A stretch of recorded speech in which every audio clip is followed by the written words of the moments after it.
My name is Tahlia Boone, and I go to Charles Dickens Elementary. I am in the 8th grade. I am 14 years old, and this is the Percy Jackson and the Olympus book. I read this book in 6th grade, and I just fell in love with the whole storyline. I always kind of figured I kind of thought I was kind of like Percy Jackson because he felt different and he was dyslexic. I'm not dyslexic, but I felt like me and him had a lot in common. So the storyline starts off. He's with his mom, with his stepdad. Forgot his name. Oh, Gabe.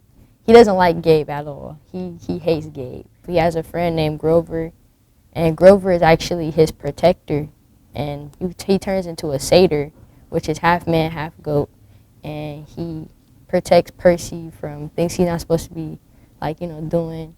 And Percy is Poseidon's son, so Percy can stay underwater for long periods of time and not lose any breath. She didn't know much about his father. I don't know a lot about my father, but I know a decent amount. People might like this book if they like Greek mythology. It has a lot of Greek mythology in there. There's a lot of minotaurs and stuff like that in this book. And you also might like it if you're just, bored one day and like, okay, well, I want to read a book that doesn't have that many pictures, but it has a good storyline and a lot of mysterious stuff in it. I don't know. I mean, I read to my little siblings. I read to my niece and nephew all the time. And once I experienced Dickens Reads, it made me want to read more and, get interested in maybe writing a book one day.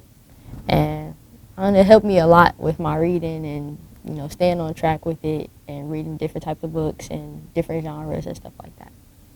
Mainly like books about becoming a young adult and getting my own place one day, because I'm working on getting emancipated when I turn 17 so I can move out the house and, control my own life and graduate and go to college. I'm working on going to Pitt, and because that's where my grandfather, he graduated from there, and my dad, so I wanted to follow in their footsteps and, do what they do.